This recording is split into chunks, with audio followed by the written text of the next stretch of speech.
que avui fem melmelada de figues. Si hi ha una fruita de temporada per excel·lència, són les figues, i una forma de conservar-les és fer melmelada.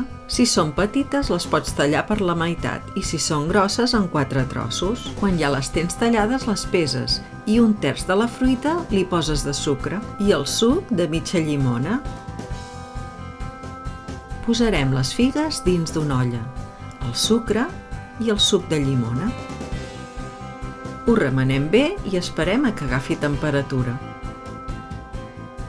Quan el sucre es comença a dissoldre, hi posem la tapa. No trigarà en començar a bullir.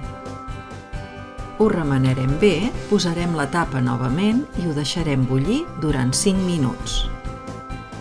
Durant aquest temps no obris la tapa, neteges l'olla i ja la pots introduir dins la CCM.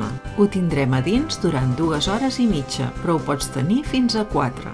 Han passat 3 hores, ara ja trec l'olla de la CCM i veig que les figues estan ben cuites. L'últim pas que queda te'l deixo a la teva elecció. Les pots guardar així mateix en pots. Si t'agrada una textura gruixuda, pots fer-ho amb una xafa purés com he fet jo. I si t'agrada més fina, ho pots fer amb una batedora elèctrica. Tris la forma que tris, quedarà boníssima. Fer melmelada de figa és molt fàcil. És natural perquè controles tu els ingredients que hi poses. Gastes el mínim d'energia i pràcticament es fa sola. Gairebé no embrutes la cuina i l'olla es neteja molt fàcilment. La pots conservar en pots al bany Maria o fer porcions i congelar-la. Gaudeix per esmorzar de la teva melmelada de figa casolana. També la pots treure a taula per acompanyar formatges. Si t'ha agradat la recepta, regala'm un m'agrada. I si coneixes algú que té una figuera, li comparteixes el vídeo que segur que t'ho agrairà. Cuina de consum mínim.